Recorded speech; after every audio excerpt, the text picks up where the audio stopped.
Okay, hi everybody, and welcome to the fourth in our second series of Movement and Skill Acquisition Ireland, series around women who change the discussion. So Movement and Skill Acquisition Ireland is comprised of Ed Collin, Phil Carney, Alan Dunton, and myself, Ollie Logan, and we're passionate about all things skill acquisition, coaching science, and youth development. And we hope that by hosting these webinars, we're able to connect you with some of the leading figures in these respective areas. So our first webinar series, you might remember it ran from April to June of this year, and you can check those out on our YouTube channel, which is just down there, MSA Ireland. Now, our first speaker in our webinar series was former Ireland field hockey captain and current England under-18s coach, Sarah Kelleher. And in the lead up to that webinar, Sarah spoke passionately about the need for greater efforts to raise the profile of female coaches in an interview with the Irish Examiner. And she said, we need more stories, more voices. So as a response to Sarah's call, we've decided to go with the theme of women who've changed the discussion for our second series of our webinars. And we're fortunate to be supported in this series by the 20 by 20 campaign here in Ireland. And if you're not aware, check it out on 20by20.ie, but they've got targets of 20% more media coverage of women in sport, 20% more female participation at a player, coach, referee, and administration level, and 20% more attendance at women's games and events. So check that out, and you can use the hashtag 20by20 on social media as well around that. For those of you who've joined us on Zoom this evening, can we request that you keep yourselves on mute? And if you do have questions, you can put them in the chat box down below, and we'll come to you either through the course of the interview that we have today or at the end. If you're watching on YouTube Live, then please put any questions in the comments section and we'll also monitor those. So a slightly different format today. We've got a kind of an interview set up, but I'll hand over to Ed Collin now to introduce our guest for this evening. Thanks, Ollie, and welcome back, everyone who's been here before, and welcome to anyone who's new to us.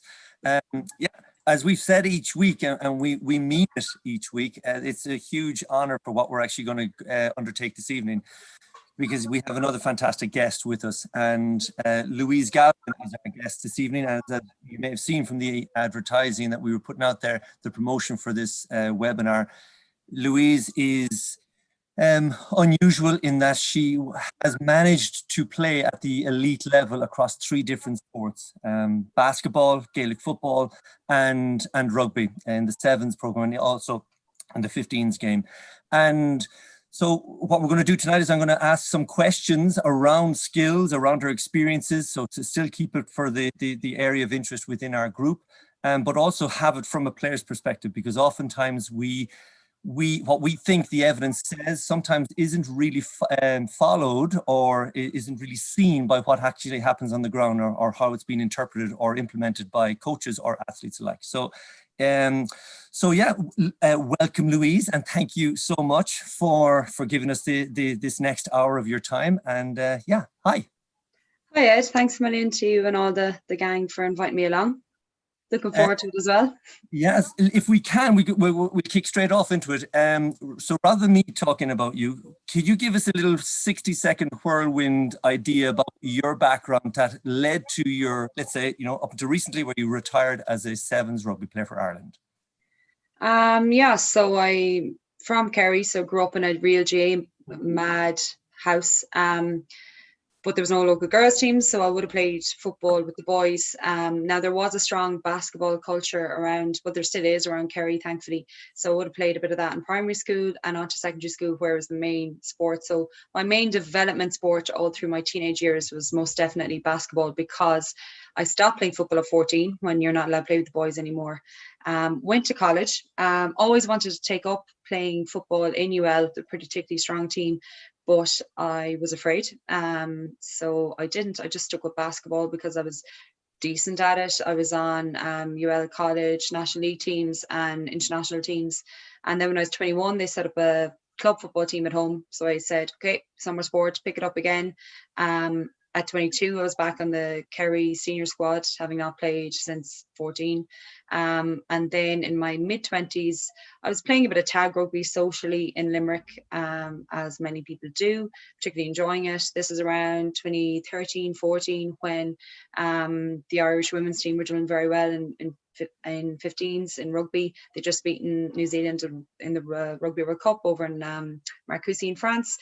And UL Bows were their local kind of table toppers in the AIL. And I ended up doing a session with them, ended up doing a few more sessions, called into 15s extended squad for the next Six Nations, hadn't to breeze what I was doing, didn't make the final squad because obviously technically and tackling and everything was way out of my depth. But I'd been chased a little bit then for sevens. The thing with sevens was I'd have to move to Dublin, give up my job, take a pay cut, huge pay cut, take a big risk. But I thought, hey, to hell with it. This is a semi-professional sports team in Ireland. It's the only one that's there. I was kind of told I'd adapt quicker to sevens and 15s because I'd have a lot more transferable skills. And I was thought, look, take a career break. If I come back with my tail between my legs, well, I know I gave it a shot. But luckily enough, it went pretty well. I did that in 2015, and due to probably a little bit of the aging process, COVID, career, life moving on, I just retired there in the last few months from sevens international rugby. So that's was that 60 seconds? Yeah, yes, in our money it was, yeah. That's brilliant, because I think you touched on a bunch of things that we would like to talk to you about tonight. And one of the first things is, let's say, that environment that you grew up in, because a lot of the evidence around the development of athletes speaks very strongly to that environment, be that the time of the year that you're born in, or the siblings that you grew up with and where you came in the family, and also that environment outside of the family, what was available to you. So if you could you give us a little bit of background? You spoke about there, you know, there was no girls team and you had to play with the boys all the time. I'd love to hear about that environment that you feel may have contributed to what then followed later on in your 20s, let's say, that environment in your childhood years. Yeah, I mean, I've been lucky enough. I suppose I've had a lot of opportunities to speak publicly, and sometimes it's, you know, people have more so said to me, God, you're very comfortable in maybe male-dominated environments. And I'm not really sure. Sometimes they talk about rugby, they talk about sport in general. But I guess growing up, I grew up on a dairy farm, and my mother worked out on the farm. I had 3 older sisters, but they were all sent away to boarding school. So I didn't really grow up with them because there was a bit of an age gap, but I had 2 brothers who were at home, one older, one younger. So life was centered around the farm, and, you know, we didn't really have much TV channels. I was an outdoorsy, I didn't mind working on the farm. So it was football and farming, which maybe are very male dominated. And like, again, growing up, things like, you know, we used to just, you leave the calves out of the field, you're chasing around after them, everything was physical, everything was about getting your hands dirty. And I had a brother 14 months younger than me, and he played GA as well, or played football. And I remember my dad made no difference between us. Like, if, you know, there was no you know, I guess because I'm a girl, that I was allowed to not get away with some job on the farm, or if I couldn't shut a gap or couldn't do some job, he'd always say, I thought you were stronger than that. Or if an animal outran me, I thought you were faster than that. Now, I knew he was always messing. That was always the tagline. It was very much not, oh, it's okay because you're a girl, or don't get your hands dirty. It was, you know, if I was looking for gloves or something, it was, well, you're going for your soft, like. And it was the same going down playing football. You know, I was lucky enough, kind of size wise, when I was under 12s, I was like centre field, centre forward, scoring all around me, doing pretty well. Like, I think I got like North Kerry under 12 player of the year against all the boys. Then it got to 14. I hadn't really quite hit puberty, and I started to be shoved into the corner because all the guys got bigger and stronger. But still, there was no such thing as, oh, you're a girl now, it's okay. It was, you know, why didn't you score? Or why did you let your man get away from you? So I do think that environment of not, I don't know, I didn't, number one, I was probably always, although I wasn't very comfortable. I mean, it's still awkward when you're a kid and the boys are changing in dressing room, and you're changing in a bus, you're changing whatever. But certainly from at home, it was a case of, well, get on with it. Like, you're either, you want to do this or you don't. And I knew no different. So I never looked for an excuse of being a girl against a boy. So it's just a natural, gender was kind of taken out of it very young, I think. And that's really interesting, because I think that's something, even with the 20 for 20 campaign, they talk about, you know, you can't see it, can't be it. So to normalize it all, as opposed to making differences between between the boys and girls at such a young age. But in relation, let's say, to some of the things you spoke about there, there's a term that we would use quite a bit in Skillac and in coaching science around backyard games. Those games that, you know, there's even some papers that, you know, kids who grew up in a garden that was kind of L-shaped are all able to curl the ball because that's the only Really? You have to curl the ball around that. Or kids who grew up in a very narrow garden, were when they go and play cricket, they're very good at playing shots down the line, but aren't great at going wide because they grew up playing in a very narrow garden and so on. Were there backyard games that you look back at now that you think that may have had an impact on certain things? Or are there specific games or specific things that you found yourself doing a lot, but at the time you didn't think anything of it? Yeah, absolutely. And actually, I'm going to tie that into a little bit of injury prevention because, as you know, my background's in physio as well. So definitely we were constantly out on the lawn in front of the house playing football, kicking the ball up and down. And even then, I remember like I remember the parish priest calling and I was brought out to show him that I could kick the ball the length of the lawn and being like, I can't even remember what age. So it was real, you know, everything was associated with, you know, going to school and doing your books, but also that sort of thing, like, look what she can do. And similarly then bringing in the basketball. So my basketball net was, well, there was no net, it was a ring. It was on the turf shed, but the turf shed wasn't regulation height and it was a bit wonky the way it was put up. But even one of my brother-in-laws, as I mentioned, my sisters are all a good bit older than me, and one of my brother-in-laws has been around a long time. And he said all he can remember was coming to the house and me being a teenager and just like shooting into that hoop. But as you may have well known, Ed, even into my early 20s, shooting wasn't exactly my strong point in basketball. But I'll bring you back to another story with that, and that is that our school basketball team were very strong. President Stoll, we had Ger Tarrant coach in there, who was Irish senior women's coach, and we trained every day at lunch, loved it. But we had a low roof. So if you shot a high trajectory shot, it would hit the roof. And we were known as not being a shooting team. So once a week, we used to go down to the community hall in Stoll, which had a high roof. But generally, our 80%, so 4 days a week, we trained with a low roof. So generally, we didn't have fantastic shooters on our team, but made sure we were good at everything else. And I think that even brought it forward to the rest of my career. Like it nearly gets ingrained in you then, that you're not a very good shooter. So I became a penetrating guard and you dish off to someone else, which sometimes isn't necessarily a good thing because you pigeonhole yourself.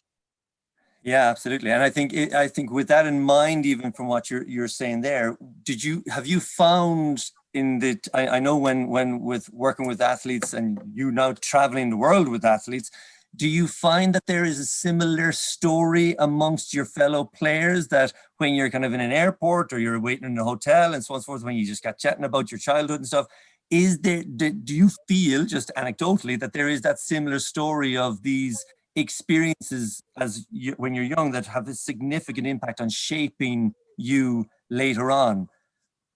Yeah, absolutely. Like particularly in sevens, because when Ireland kind of set up their seven squad, they used, you know, that there isn't enough probably women's rugby players yet in Ireland. I suppose you could say that in nearly every sport, but particularly with sevens, it wasn't just a case of, okay, we're going to develop this team out of 15 players, because actually the energy demands, if it was nearly, you need to target some GA hockey, soccer players as well, basketball players to come across. And a lot of sevens players are talent transfer or talent ID players that would have started in the squad with me. And yeah, similar stories. And again, they'd always chat about playing, whether it be their sisters or their brothers. Our captain, actually, Lucy Mulhall, fantastic, a brilliant Gaelic footballer as well with Wicklow. And when she even started playing rugby, she started like trying to tackle sheep at home on the farm to try and figure out how to tackle properly, because it was just so alien to her. She'd never been to a rugby club or rugby team. So the first thing she started to tackle was sheep. And I know this, I actually didn't think we'd start talking about this, but when you start mentioning the people tackling sheep, there's a very successful guy who just retired from the UFC, fighter called Khabib. And there's a famous video of him when he was younger, wrestling with a bear, a bear cub.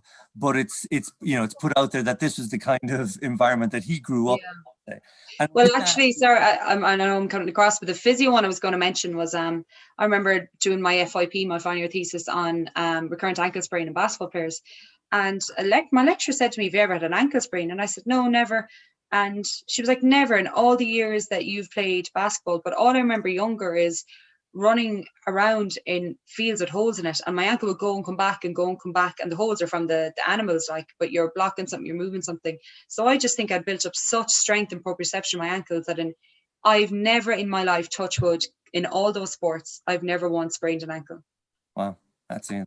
So I'm completely putting that down to my farming background growing up and my incredibly strong ankles. But I think that's what's interesting about a discussion like this, because there's so many contributing variables to what, it contributes to. Yeah. That's what's so brilliant about it, because it's such a personal thing. And I think that's what also makes us maybe spooked sometimes when we hear about a systematic program for development for someone, that if, this linear idea that if everyone does this, they're all going to succeed. Whereas as you're speaking now, of course, there's so many contributing variables that someone can do. And one word that you spoke there that I like to pick up on is that idea of transfer. And I think none more so than the rugby, the sevens, as you said, the RFU have done an exceptional job of creating a program that where once there wasn't any program. And as you said, now there's maybe still not enough players yet, but it's getting there. So a lot, if not all of those players have come from other sports. So one of the big questions I'd ask is, when you spoke about your earlier introduction to rugby, it went from tag into, accelerated quite quickly into 15s and even into the national squad. You said that there were things you just didn't know about. What things did you know about? Were there any skills that transferred from basketball or GA that you felt, whether they did or not, but you in yourself, you felt that this is actually a bonus that I'm bringing to the table here? Oh yeah, there's loads of them. And first off, hand-eye coordination. I mean, I know a rugby ball is a different shape ball, but you don't have to bounce it or anything. Like, you literally, once you catch it, you tuck it under your arm. Now, there are more technical issues about, a ball transfer to get a fend to protect the ball, because obviously the level of contact when you are being defended is much higher. So ball protection is more important. But essentially, once you catch it and pass it, you just run with it. So hand-eye coordination is one massive one. And I remember being at Club 15 training in one of my first ones, and someone kicked the ball and I caught it overhead. And again, I find a lot of female rugby players at the moment, unless they've played another sport, they don't catch the ball overhead because everything is at this level. And someone said, well done. And I was like, but sure, there's no one on me, because I'm used to a centre back, a full back, midfielder. Try catch the ball overhead when there's someone up your backside trying to break it. So I literally turned and was like, sure, there's no one on me. Like, how would you not catch that? But now in that, I'm not saying, oh, rugby's easy, but that's an example. Another one is, I think in any field sport that you play, like footwork. I mean, you're attacking someone, you're always trying to evade someone, and you're always just looking at their hips, you're trying to shift, you see a turn, you go the opposite way. Again, if you shimmy one way, you think they're shimmying back, you shimmy the other way, and then you accelerate out of it. So any sort of evasion, it's the same in all of them. It's just what you have to do with the ball in the meantime. So in basketball, you have to constantly play it. In football, you have your 2, 3, 5, 6, 7 steps, depending who's reffing. In rugby, you tuck it, but you know that if they read it well, they can pretty much slam you to the ground. Similarly, defensively. Now, defense I probably found a bit harder because, for example, in a sport like basketball, it's very, you win the space first. So it's very footwork orientated. Fully believe you defend with your feet, not with your hands. Great if you can get a steal, but you defend with your feet and your lower center of gravity, and you win the space first and you try and make them turn. And then you don't give away fouls. In football, a bit more contact, but again, you are trying to win that space first. You're trying to use things like sidelines. In rugby, I did find initially it was something I struggled with. I'd come up and I'd come at the right angle and I'd be ready to make a good contact. And at the point then where you should be driving through their hips and driving them backwards, I'd nearly do a 45-degree drop step to win the space and nearly just hug their legs. So that took a lot of time because I'd learned for so long, and I'm now in my mid to late 20s, to try and drive through them, that actually I'd get to the position and then almost like open a gate and go, okay, now I'm just going to let you go back and go by me and nearly soak tackle you. And with that, so, yeah. Say, when you were talking there about, and again, I'll speak to what the evidence would suggest, like you spoke about, you'd look at their hips when you're trying to determine what position or direction they're going to go. Where do you feel you acquired that skill? The backyard, I don't know. Like, it just, I don't think you ever. There was never a coach who directed your attention into, you've got to look at the hip. That's something that you acquired over time. Is that right? We'd have certainly heard it. And I mean, again, look, you mightn't even ask me this, but I think the most skillful of the three sports I played, or the most technically difficult, is basketball. Then, like, the others have more difficult elements. But as a senior athlete in my late 20s, I wouldn't transfer over to be no one would transfer to be a senior international basketball player because it's too technical. You need to have those childhood hours. Because at the end of the day, you fought across the 70-meter line to score a try in rugby. Now, there's still incredibly difficult aspects to it. But once you fought across the 70-meter line, you can learn how to score, if that makes sense.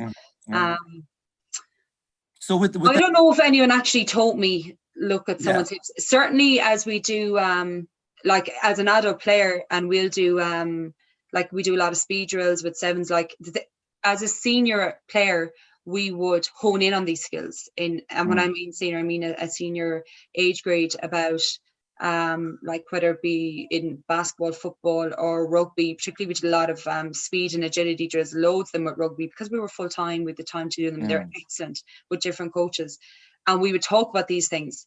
But I wouldn't say I learned them in rugby. I think it's one of the things I brought in because we did them in the other sports. Well, on that point, which brings me to another question that we came up with, was that idea about what you were talking there. In training, that you go through a lot of drills. Now, the term drills, that maybe some people would know about on this webinar, and others, that it was very predetermined, very structured. You knew exactly what to do, when to do, or was that, or when you say drills, was that running open plays repeatedly and having scenarios that you were playing repeatedly? So what's your understanding of the word drills there, that you when you used it there a while ago? Both.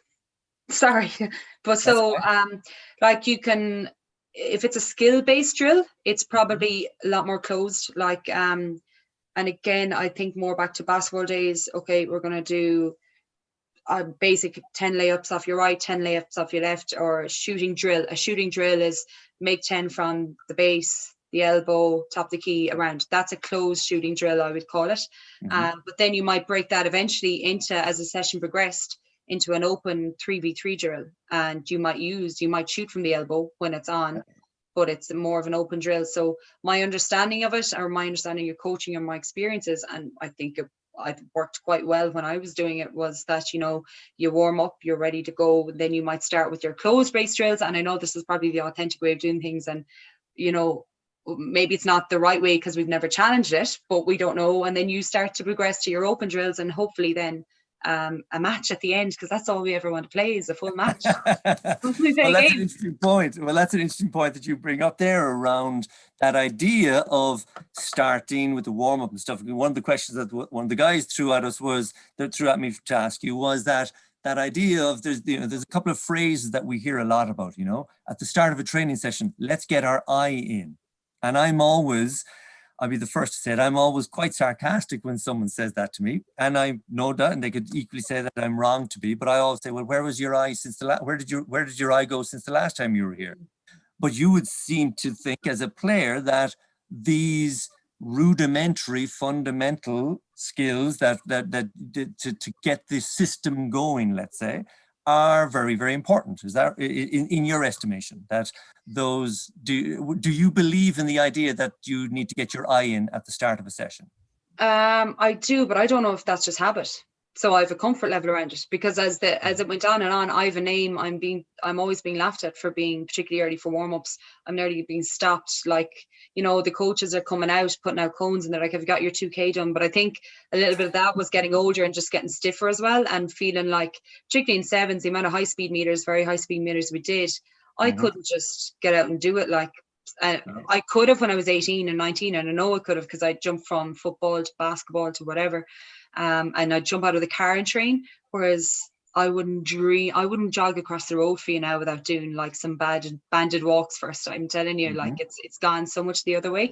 But I do think, like, I know what you're saying about get your eye in, and I think a little bit of that from playing team sports is people are coming in from all different environments. So if I was coaching, and as a player, I do think you need to bring everyone into the room, and it might be just a little bit of, right, lads, we're, you know, whatever happened today, whatever happened at work, you park it. It was good day, bad day, indifferent. We need your full attention and commitment for this hour and a half, because, you know, quality over quantity. So if it is just to bring everyone into the room rather than actually have a physical or technical reason, then I don't necessarily. And again, and what you said there has been resonated by echoed other coaches. I know that was a big part of the Dublin senior football training, was just to help them all almost walk across the line. You know, we all get in, we all do something together similar, and it was some quick hands, soft skills kind of stuff, and to almost get everyone on the same page. So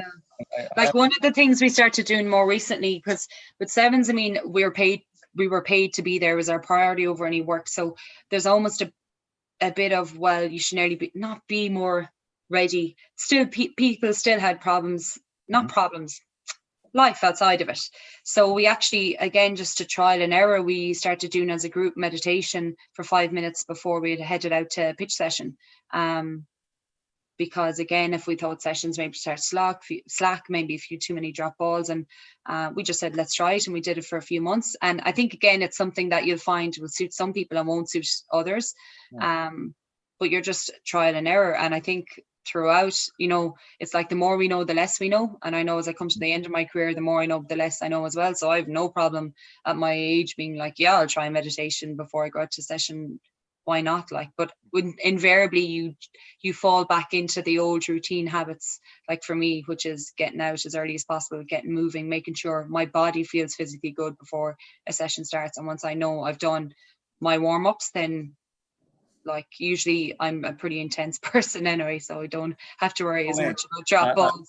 I would never have noticed. I actually, on that, I think even just going back to the days that we worked together, that sense of preparation, let's say, how much of that do you feel was, you know, like that kind of chicken egg, which came first? Because were there some weeks when you felt you weren't as prepared, and then how does that set you up then for the performance at the weekend? The match was at the weekend, and so on and so forth. Like, would you have ever been able to determine that kind of correlation?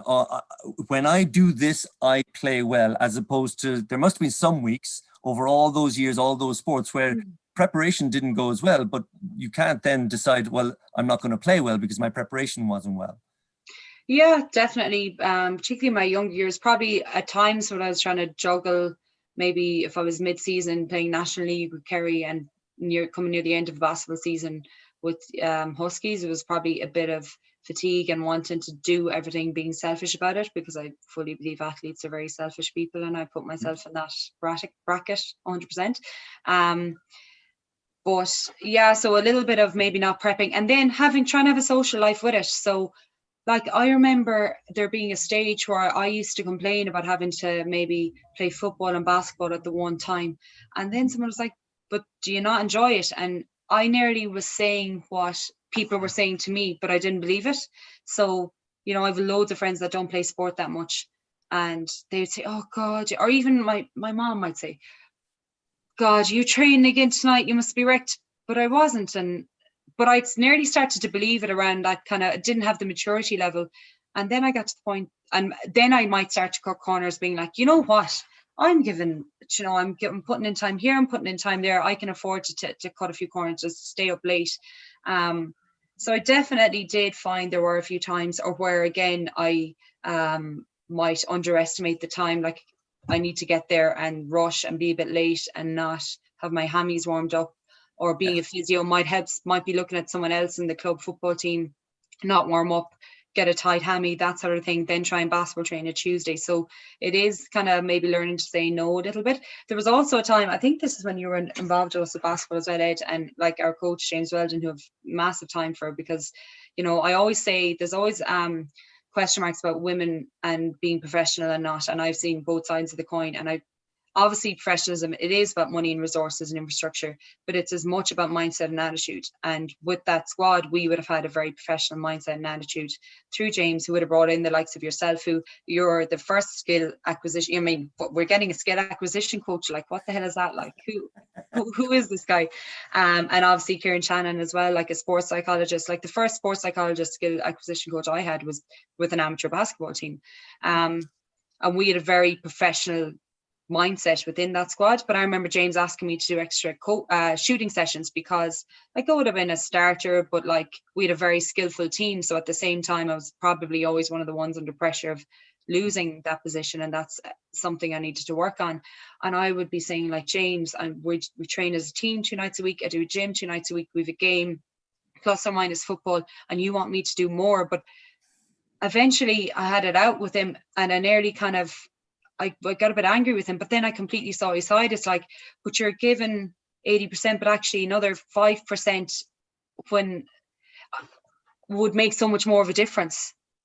Even though it was just like an extra half an hour before you go to the gym of extra shooting, and it's available, it's there. The gym is beside the shooting course. And I remember Ed used to come up and rebound for me to make it more quicker, so that you can get someone to rebound. Now your pass backs were a bit, I remember being like, Ed, if I get thrown the ball to my ankles, unless the buzzer's going, I'm not going to shoot it, like, because it's not a good shot. But anyway, I was merely simulating the possibility of getting a bad pass in a game. That's all. Yes.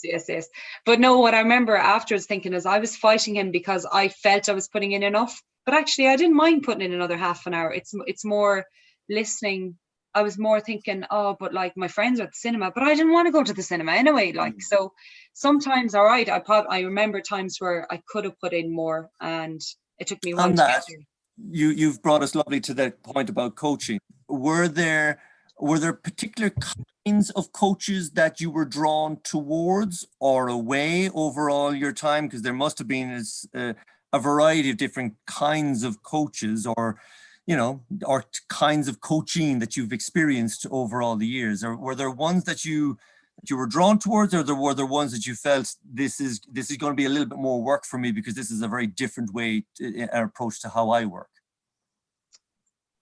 I guess an underage, you just don't know any different. Like, they're your coach, and again, probably related to my environment growing up, it was kind of the coach, whether it be the teacher or the coach, you don't really question them. It was that kind of dictatorship hierarchy that I was brought up to believe that, they know what's best.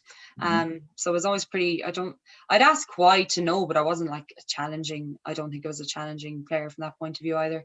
Well, let me rephrase it. So is there any coach that you felt their way particularly inspired you or particularly motivated you because of how, let's say, because if you were a very easy person to coach, well, then you were probably the person who was adapting most. So was there anybody that you felt you didn't have to adapt so much? In fact, they actually drove you to explore elements of your game that maybe others did not, let's say, that they inspired you to do things? Like, I suppose in ways I respected the vast majority of my coaches. I won't say everyone because I'm just be lying, but I'm obviously not going to name and shame here either. Yeah, no, I think if because I always played team sports, I would be someone who's I would like to think team orientated. So it would be my own personal relationship, but also how I see they treat everyone. So I'm a massive believer in team culture. So if you're only treating starting 5 or 8 well, and you're not treating 10, 11, 12, let's say in a basketball team or a sevens team,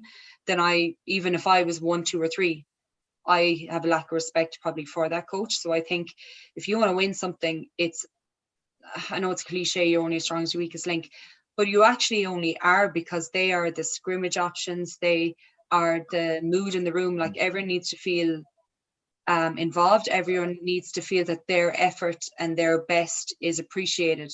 And I think as well, if you have a coach that's not that way inclined, and this is in professional sport as much as amateur, like, I know it is about winning, but this, I honestly believe, will lead to a more successful team. But if your coach is that way inclined, that they're not appreciative of those efforts, then your top players it's going to seep into them, and they're going to feel it's okay to berate them completely missing a shot. So I definitely think those kind of coaches I didn't particularly like. I liked coaches that listened to you. So, for example, I had when I went playing with Kerry, I remember having my first Kerry manager, a guy again, like he kind of had a distance between him and the squad. You know, you have players who are like, I have coaches who are quite close to the squad, chat to them a lot, those who keep a space or a distance. So you probably would have kept a space or a distance, but I was always generally comfortable enough chatting with coaches. And I remember like, I just went through a phase of dropping ball, and he kept saying, come on, I thought you were the basketballer. Come on, I thought you were the basketballer. And then I realized it started to get into my head of training that before I caught the ball, he was in my head telling me I'm going to miss the ball. So I just went up, and it took, again, I was probably getting a little bit older, and I think this is where younger players won't do this, but I just said it to him, I was like, you know, at this stage, before I go to catch a high ball or a contentious ball, things that I know, something I know I can do, it's not a skill I haven't done before, it's just I've gotten into bad habit. You were in my head telling me I'm going to miss it. And he just said, fine, I'll never say that again. And he never did, and it left. But I respect that he wasn't like, oh, get over it. He was just like, okay, fair point. I'll never say that again. And you do your bit. And that's it. We never spoke about it again. And I'm back to my normal skill level. So I always think it's a bit of some amount of a two-way channel. I know coaches don't have time for every player constantly coming up asking, why am I dropped? Why am I this, that, the other? But, you know, there has to be some ability to take feedback on board and to listen to, you know, people's opinions as well. Just on that, I think there seems to be an emerging space in coaching science to encourage the coach to take a little further step back and allow the players to lead training and lead each other. And again, around that, again, a lot about that autonomy and culture development. What have your experiences been over your career about peer-to-peer coaching within a dynamic? And has it been different from one sport to another, or from professional to amateur? Or have you experienced it at all? Yeah, look, I think growing up, especially when you're underage, and it's very much coach-led. But more recently in years with the 7 squad, there have been a few times where, you know, it's like, all right, girls, you can kind of design the session, or you take over the session a little bit more. And it is a little bit of a challenge. And to be honest, I think you'd be out there 2.5 hours because you would know where to stop. You just keep at it. But sometimes, like, I definitely see why you would let players take more of that autonomy. I do think, though, it probably needs to be, well, I don't want to say, my opinion would be maybe more at a senior level where you have a lot more of your team's basic structure, maybe around a defense or attack. Maybe the team has been together a while. I'm not saying they all have to be experienced, but like if you just throw that to an under 16 team, let them take the whole session, it'll just be the strong, dominant characters probably taking over, playing a game. And maybe not a lot of skill development of the whole, you know, I think those kind of players probably need still a lot of input. Which brings me actually to another point I was thinking about is like skill practice, specific skill practice. And again, across the 3 sports, like I definitely, because it's a professional setting in 7s, we would do a lot of skill practice, as in the skill of passing, the skill of, like, I would be one of the main catchers off kickoff, so that skill, tackling, rucking, body height, that sort of thing. But we had the time to do it, obviously. And then in GA, I would have found like not so much on the skill side of it. It was very much small side, kind of more game orientated. And then in basketball, I found very skill orientated up to even senior age level, like that you're still very much practicing your move to the basket and maybe developing them, as opposed to just saying, well, this is the cards that you have, you need to play them. They were being challenged and developed all the time. And it's something I think GA can still work on, because I mean, in men's and women's, people don't even tend to hand pass off both sides, not a mind foot pass or kick pass. And I think as you go up the ranks, it's more of an open game. It's on a big field. You get away at the lower levels with just being one-handed or one-footed, but it would add so much more. And I don't think as senior players practice skills in males or females, I stand to probably be corrected, but at club level, do they actually just do skills as opposed to a drill, but focusing on, okay, everyone needs to use the weekend for this hand passing, but a senior age grade, I don't think it's done as much, whereas it would be in the other sports, is my experience. And that's a great segue into that idea of practice. So again, there's the big buzzwords around for years and many years to come is this idea of blocked practice is bad because, and I'm paraphrasing, of course, but block practice is bad because it doesn't have context. It doesn't have variability. It doesn't have it's not realistic, you know. But we should be encouraging way more variable practice and random practice with the context and simulation and things. What are your experiences of those type of dichotomies of practice, blocked, very discrete, versus random and much more context based? And how have you engaged in it, and what are your thoughts on it? Again, a little bit of that comes down, I think, to skill level, because I think you do develop a lot of both your basic skills and maybe your basic structures, whether it be your team plays, like how your team plays. And what I mean by that is, like in basketball, your zone, your man-to-man, they tend to be based around your zone, man-to-man, defenses, offenses, fast breaks. They tend to be based around very blocked, structured. And there is a need for it because they're very specific. I cover this zone when the ball is here, you cover that zone, and repetitive practice is what, ingrains that within everyone being on the same page. And then you bring in your open practice because, okay, we know that. And then we're doing a 2-3 zone defense, and then the other team pass, and then there's a slight deflection, and next thing is just open variable play. So I think you just need both, and that's it.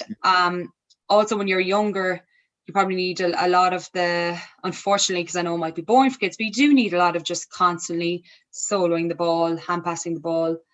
I know, but you do, because otherwise how are you supposed to do it at speed with someone running at you if you can't do it static, and not everyone's going to be doing it at home. So you're asking my opinion. I do think you need I think you need the basic blocked skill level so that someone gets comfortable doing it, and then the variable, because like I'd certainly in sevens, we did spend a lot of time on our set piece, our kickoffs, our tap plays, our scrums and lineouts, but like 95% of the game is open play.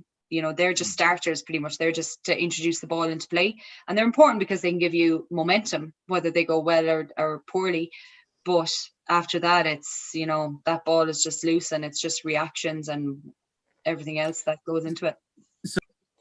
I think we have the opportunity to go to some questions from the group here. So we've got quite a few questions coming in, and I know that this could definitely go for a lot longer before we jump in. But I'm going to start because we've got 3 together that all came in around the area of anticipation, Louise, you gave some really lovely examples about trying to read your opponent and anticipation. And there's a lot of research and skill acquisition about how do we anticipate better, how do we develop anticipation. But the other side of this is obviously deception. So did you ever work on getting better at deceiving your opponents? Or did you ever play against or train with a player who was really excellent at deception? And could you tell us a bit more about that? Yeah, you mean like feigning, like dropping a shoulder, and yes, is that what you mean? Yeah. Oh, absolutely. Just as much as, probably nearly just as much. I mean, I think a step is essentially deception, because you're deceiving that you're going one way and you're really going to go the other way. But definitely, like as a defender, even how I'd flip that is try not to watch any shoulders, any head movements. Don't watch the ball even, because the ball will not necessarily go where they're going initially, but their hips generally have to go where they're going. So and likewise, if I'm trying to deceive someone, if I see that their hips plant at all, I'm generally trying to cut a sharp angle back against the grain, against their hips, because if someone plants, if someone's back on their heels in any sport as well, generally their center of mass has moved back and they cannot change direction quickly enough. If they're on their toes, it's differently, but again, that's something that I'd subconsciously look for, that if someone plants on their heels, well then going to go like the clappers as well before they have time to readjust. But deception, and I think as well, another thing I would say to particularly younger player is these things are just as important off the ball, because these are team sports. So if you're running a short line and 9 times out of 10 ball's gone out behind you, now you always have to be ready because you don't know if it is, but 9 times out of 10 the ball's going behind you. I hate players that just feel they're a dummy line and run a dummy line. Run that ball, run that line as if you're 100% getting it. Someday you will get it, but as well, that's your role for the team. That is your role, because you will 100% hold someone. And if they don't, the next time you say, give me that ball, because they're going to be sorry that they didn't stay on me. Or it's the same in basketball, like you're running a backdoor cut, run the bloody backdoor cut, whether you're getting it or not. Like you have to have full commitment to it, because you could just be, it might be a straight line, but you're a deception for the team. Perfect. And just building off of that question, we've got Matt, and I think Matt is ready to ask the question himself. So I'll just pass you over to Matt. Hi, Louise. Thanks very much for giving us your time today. I was just curious on the anticipation piece, if you and your teammates were ever able to develop like a collective anticipation or a collective awareness where you're, as a team, you're kind of one step ahead of the opposition and knowing what to read and kind of playing off each other, kind of one step ahead of the opposition. Again, I think a little bit of that comes to time training with people, because you get used to what their nuances are, because invariably, I mean, we can all, you'd hope everyone can step off their left, right, fend with their left, right, but we all have patterns or a point of difference at something. Someone's very good at a particular thing, and then you start to anticipate your teammates, but it's very hard to do that if you don't know them, if that kind of makes sense. So I think just training together in probably that open variable pattern that Ed was asking me about, those kind of hours that you're logging together, your anticipation of your, well, I know so-and-so is going to bring it to the line and then stream it, or they'll always break the tackle, but they'll look for the offload, or even I know they won't offload off their left. Like I know one of our best players, she just had a really bad wrist injury off her left and ended up with a bone graft. She won't offload off her left because she doesn't feel she is the control of the ball, but she'll offload all the time off her right. And in a sport like sevens, that's really important, because if you overrun an offload channel, then you're not sealing the ball, then it's a turnover, and now you're on defense. So you have to be, there's a serious impact. It's such a reaction sport that if you overrun an offload that doesn't happen, then there's a good chance your team have turned over the ball because you're the next supporting player. Okay, thank you very much. That's great. And our third question on anticipation comes in from Adrian DeCampo, and he's asked me to read it for him. So he talked about we've already talked about the importance of anticipation and trying to deceive, but he's asking about another aspect, which is being able to inhibit your own movements. So do you think, when you're starting to make a movement, but then you've got to stop the movement that you've already started to make. How do you think we can help players to develop this kind of inhibitory control? Yeah, so again, I would have been pretty lucky that with our sevens, we would have done a lot of speed work. We used to do a lot of speed work with our S&C coaches, Marion Earls, Ed Slattery, down through the years, and we'd have had Nick Winkleman as well, and with us a lot doing these sessions. So we'd work a lot on our movement patterns, I would call it, I guess, and movement literacy. So at all times in any multi-direction sport, you want to be able to stop, turn, chase as quickly as possible, because anything could happen. So the things we would focus on is having low center of gravity, having that weight on your forefoot, on your toes, and we would just do, again, a lot of drills. Sorry, Ed, but a lot of drills where we'd like work.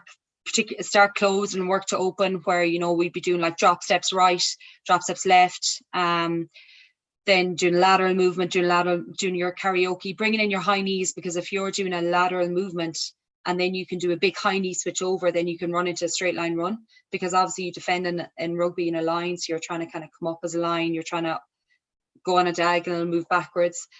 So we had the time and the luxury of doing this maybe for a session a week for a lot of the time when we weren't in competition. And another thing I would add to that is it also helps with injury prevention, because sometimes I just look at people even on TV, and again, like, I think it's something GA is my background, GA is my family love, and it's one of my greatest loves. But sometimes I just watch and I do feel like players can be incredibly skillful, but movement literacy can be particularly poor. And I'm like, even you can have a senior male intercounty player and how he just does a 180-degree turn. I'm like, that's not nice. That doesn't, that's so energy inefficient, because I think they're changing now, but that wasn't a focus. Obviously, it is an amateur sport, with some very high skilled players as well.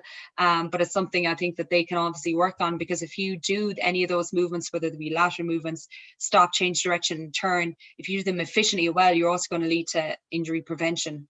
Because, I mean, how many times do we know for example, ACL injuries happen non-contact more often than not, and it's often like a decel in turn. So you're trying to always promote good patterns of movement, both for how well you do them so you can react to the game, but also injury prevention. That's lovely. And I think, again, there's a really nice resonance there, because the skills, the injury prevention, the inhibiting and changing direction, that applies across so many different sports. So it's something that can be incorporated in to lots of different sports. I'm going to pass you over to Mark O'Sullivan next, who's going to change our area of questioning. Over to you, Mark. Hi, Louise. Do you hear me? Yeah, I can, Mark. Greetings from Stockholm. Thank you for a very refreshing and timely webinar. I really enjoyed it. I particularly like the narratives around your earlier years and and then you're delving into various sports. I think there's really a lot more to discuss there at some other stages. I found it really interesting. Thank you. And particularly the farm background, that was really cool. My question, timely being in the sense that I read a report from a national sports governing body in Ireland that this week suggested that from 12-year-old, their elite athletes, as they refer to in the presentation, should not be playing other elite level sports. Now, I have no idea what an elite child is. But they should not be playing other elite sports. And this is, of course, I think this is really aimed at because the stuff they present is very based around the male side. Mm. However, so my question is, because we're talking about participation on the female side, and you said that there wasn't many participants, and I know there is a bit of a drive, I guess, to get more young girls, females active in various sports. Is there a danger that in the future with increased participation that we end up falling back into the way which is basically what the male or the male youth sport, if you want to call it, the boys side is now, where we have organizations competing for the attention of young people and actually limiting those opportunities? And that's also probably with time and limiting socioeconomically the opportunities you were actually afforded to. You were afforded opportunities to take part in other sports. And I'm just wondering, is there a danger, and is there possibilities we can learn from this and set structures or whatever to prevent this from happening? That is a good question. I certainly wouldn't worry that, participation is going to go so high that we'll go down the route of maybe male sport suggesting that they're elite young, or they're particularly talented young players only stick to one sport. If we ever go down that road, I would be delighted that amount of women are playing sport. So I would take that first and foremost, and then address the issue on the other side of it, or girls and women.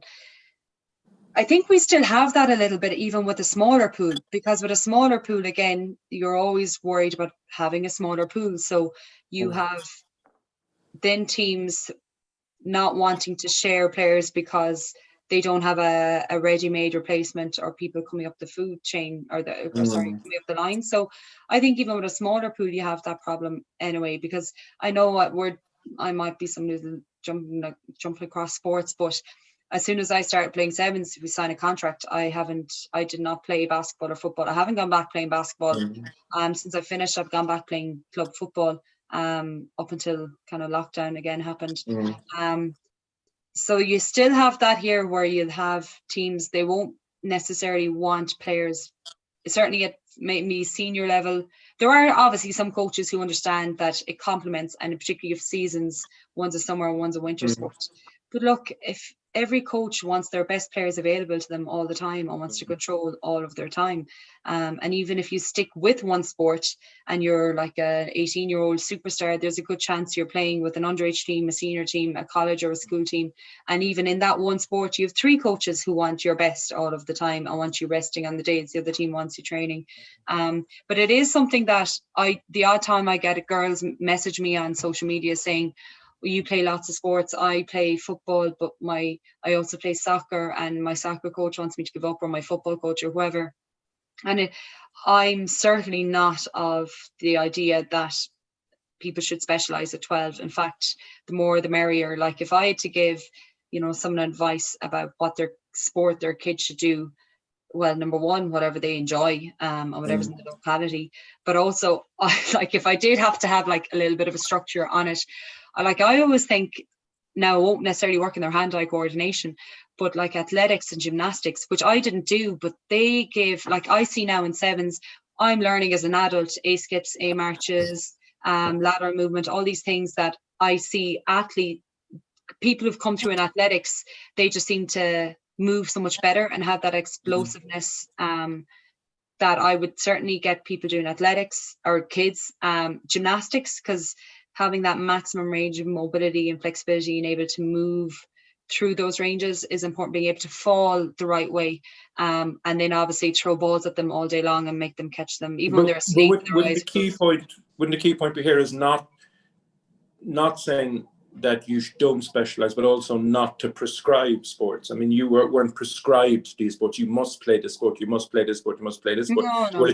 Where the opportunities are there for children to try them out, as opposed to that they're prescribed. And I think that's what maybe the movement that you're speaking comes from, a culture of where they just tried these things and there was a kind of a sense of freedom, as opposed to you must do them. You understand what I mean? Because I think where there's a real danger, where actually on the other side of the argument, there's a danger we're prescribing multi-sports, which is not too good either. Okay, right. Yeah. There's a nuance there, I think. Yeah, and sometimes it's a bit like, Joe down the road is doing all these things as well. Yes.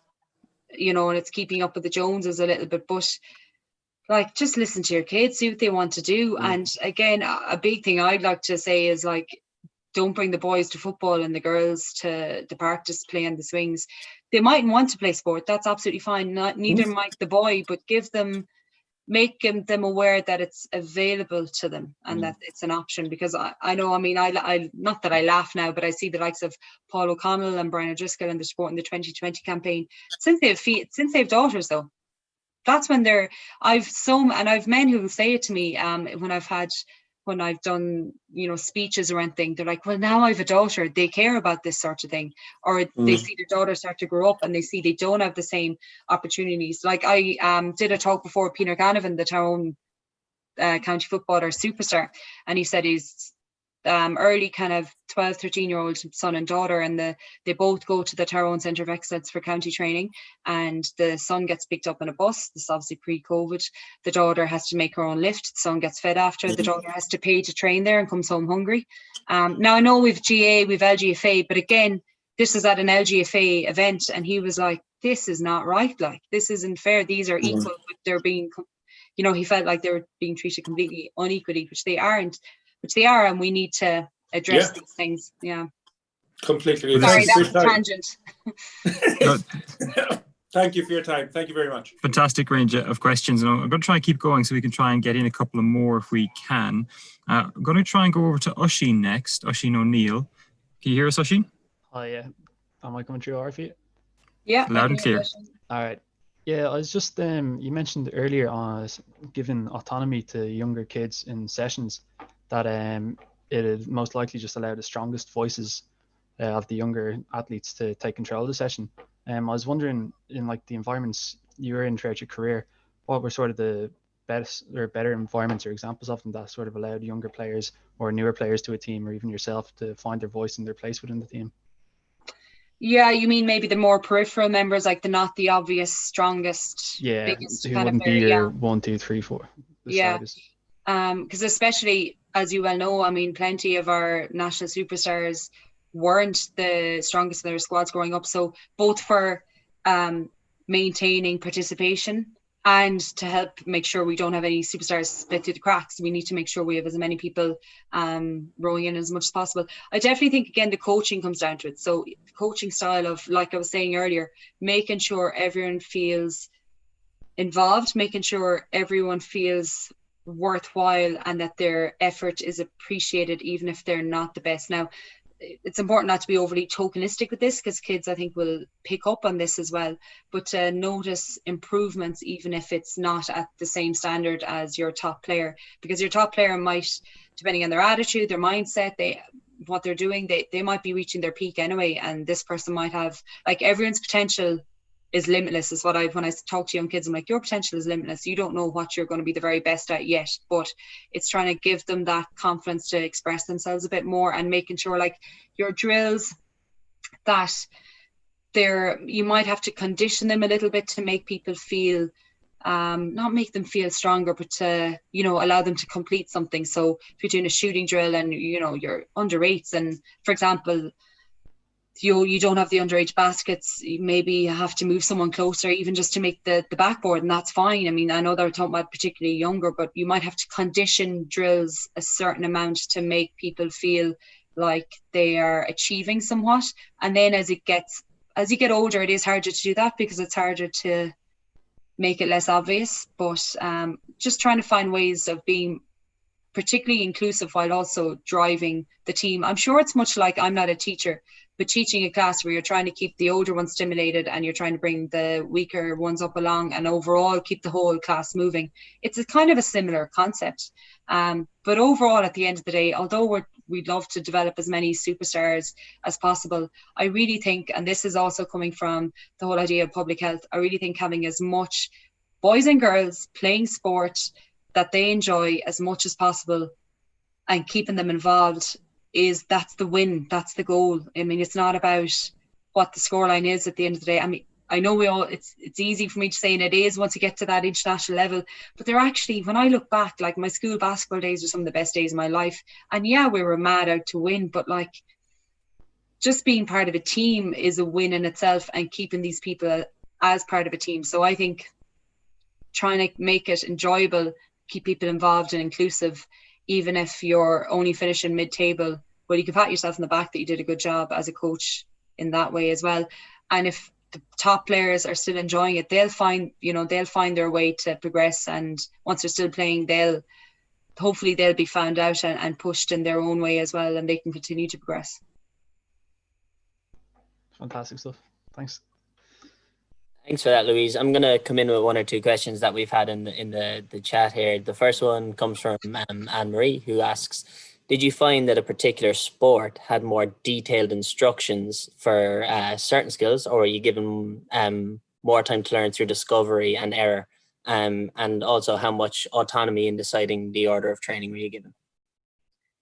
Not much autonomy in the order of training when we did. I mean, I guess, again, this was in sevens. It was a full-time program. The coaches are there full-time. It's probably hard for them to step back when they're being paid to fully coach us. It happened sporadically, and it was nice, but I wouldn't say there was a huge amount. And generally we were probably working on something as a team. We probably didn't delve too far away from that. Every now and again, we would have what the coach would be called an expression session. And that was class, because basically in sevens, like we didn't want to kick, you don't want to lose possession, so you don't kick much. Any dodgy offload, like we're not Fijian, so we just don't play like them. Sometimes I wish we could, but if we had sometimes even an expression session, the coach would kind of say, and it might be on a Friday, that was actually great fun, because it was like, look, I'm not going to eat the head off you if you throw a dodgy offload today, because we're just going to have, he's still controlling the session and the layout, but he's actually saying you can try things a bit more today, it's loud. That never generally happened in a match, but anyway. And then the first question, sorry, remind me of the first question again. So the first part of that question was, did you find that there was a particular sport that had more detailed instruction skills? Again, when you're in a professional environment, you have a lot more time. I mean, everything was GPSed, monitored, everything was statistically monitored. You're looking back in your session. So that's incredibly detailed monitoring, and particularly around like your tackling, your ruck, your breakdown, your passing properly, your hand position. But definitely from an amateur level, I would say there's a lot more detail in basketball. Look, it's generally based around plays, whether it be attack or defense. You're in a much smaller space, so you have to manipulate a lot more than, for example, in GA, it is a lot more of just having a lot of speed, endurance, and getting that ball and going and playing 1-2s. And so definitely there's a lot of detail in basketball. Like you couldn't just rock up and play if you haven't been training with the team, because nearly everything is a play. Because again, it was kind of funny when I went to rugby, they were like, look, there'll be plays now that you have to follow. And there are some plays in rugby, but I was like, but for basketball, everything is a play. Like you go up to what defense are we in, what attack are we in. Like they were like, you have to be mentally tuned in now because the play could last 3 minutes and then there'd be a scrum and there'd be another 45 seconds to know what's happening. Whereas in basketball, it was actually constantly changing. That again, that was something I found not difficult transferring across. So very detailed in basketball, yeah.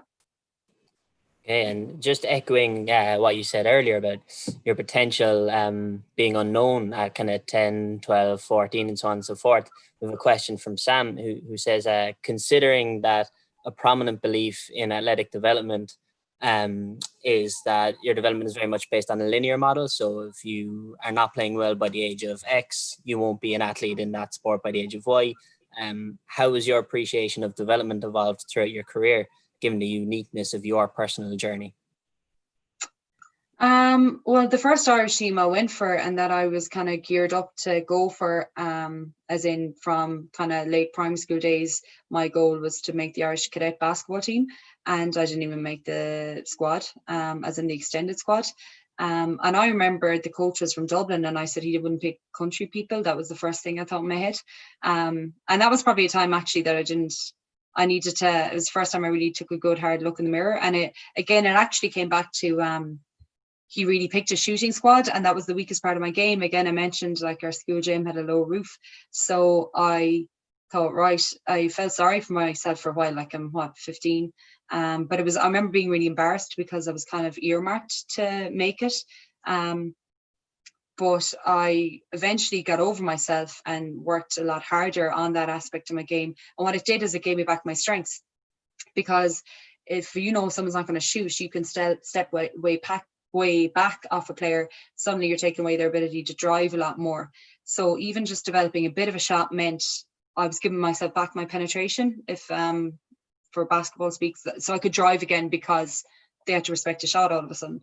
And then I ended up captaining the Irish under-18 team from not making the previous age grade and the extended panel. So I think that helped, if that doesn't follow any linear model at all.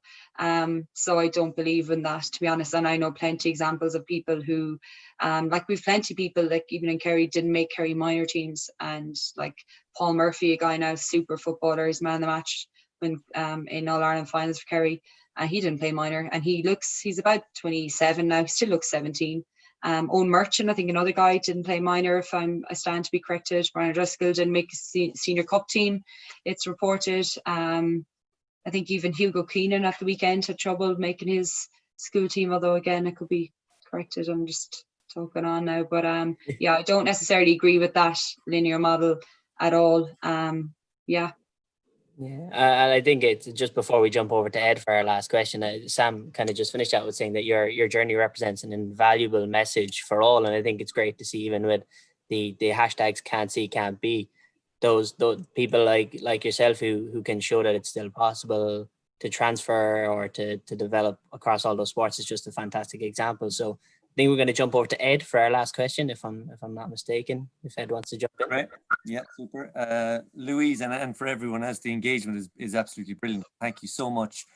Thank you so much for your time. I do have one final question, just for, all the experiences that you've had. Do you feel yourself moving towards a coaching pathway, a coaching position? And if so, what sport do you feel you'd like to be coaching? With all even just hearing you speaking about even the technical elements of each of the three sports that you've played, I've learned even so much about certain positional things. So I'd just be interested, where do you see you going next? Yeah, I know. And I feel like part of me is I'm such a jack of all trades. I jump around a lot, that I don't spend a lot of time to become an expert in many things, as in even I'm not particularly a sports physio, but I do obviously have interest then in the injury prevention and rehabilitation side of it as well. And obviously getting exposure to that while up with the as a player with the RFU has been huge. I haven't done a lot of coaching because of pure time and being up in Dublin, but I have done a lot of kind of guest sessions where I'll come on board. But like even my local GA club at home asked me to come to speak to the minors and do a session with them, and that was really fun. But again, I try and do too much in one go. I've also done a bit with with school teams, and I've always really enjoyed it. But I don't know, like I find sometimes even just the movement ability. So like I have this nearly dream that I'm gonna like set a practice where like, yeah, again, it's probably against a lot of the research, but like send your kids to me and I'm gonna just, they're going to be able to catch a ball, they're going to be able to move well, and then they can take it back to wherever they want to go. They're going to move well, that they're not going to know how to warm up properly, cool down properly. Because again, it's so much now with sports science about, like you see the recovery boots, the cryotherapy, everything. I've used them all. Nutrition, they're all quite important, but nothing beats 8 hours sleep, a good, solid, consistent diet, and being hydrated. I mean, they're your 70-80%ers for any recovery model. Everything else is adding a 1%. You live without your recovery boots. You live without your compression skins. And as I say, I have them and I use these things, but you know, sometimes I'm sure you find as sports practitioners as well, it's to simplify some things that can sound very complicated, because often the simplest answer is the best. But yeah, I'd love to go into just that movement literacy, movement ability, and then transfer to whatever sport you want. Because I do think in the vast majority of field sports, not that I've ever played hockey or anything, you're trying to, like I said, watch someone's hips and evade them, or feign, or, you know, like move off the ball, be a good teammate, be the best teammate that you can be. And, you know, maybe get into that side of things rather than very specific coaching of tactics and that. Brilliant. Well, whatever you choose to do, Louise, I know you will do an unbelievable job at it because of your application of things, and we wish you the very best of luck. And thank you from even as a sports fan perspective for what you've given to the 3 sports, and continuing even with your club football. But the very best of luck post sporting athletic retirement. And hopefully, yeah, it'll be great to see you coaching on the sideline someday. So thank you on behalf of myself and the rest of the MSAI guys. Thank you so much for your time tonight. It's been brilliant. Thank you. Thanks for having me on. It's been really good. And thanks again for all that you're doing, because it's obviously like bringing around the awareness around the country. And I know like you've having a lot of female athletes and coaches on, which is great. But I generally someone who likes to just drop any sort of gender word or nuance because it's the way I probably was brought up. But yeah, keep it up, guys, because it's certainly helping. Brilliant. Thank you. Great stuff. And Louise, there was so much content in there. You could probably tell from the number of questions coming in. You mentioned that you get contacted on social media. For anybody who does want to kind of contact you and maybe ask you questions, or didn't want to ask a question here, what's the best method to get in contact with you? So my email is just lougalvin@gmail.com, LOU. I just throw that GDPR, just throw it out there. And or just, you know, social media, Twitter or Instagram. I usually see direct messages and it's Lou Galvin 4 is my first basketball number. So I generally, every password on my life probably is 4 in it somewhere. That's fine. For those of you, we're tagging Louise on a lot of our social media posts, so feel free to get in contact with her and ask any queries. So but don't keep her up too late. She likes to get her 8 hours sleep. Yes. Louise, thank you very much for your time this evening. That'll be available on YouTube. I'll certainly watch it back after we finish here. And keep an eye on our social media, on our Twitter page for announcements over the next of the webinars. I can announce we've got Niamh Buffini, who's on next week. So Niamh is a former world champion in Taekwondo and has transitioned into coaching.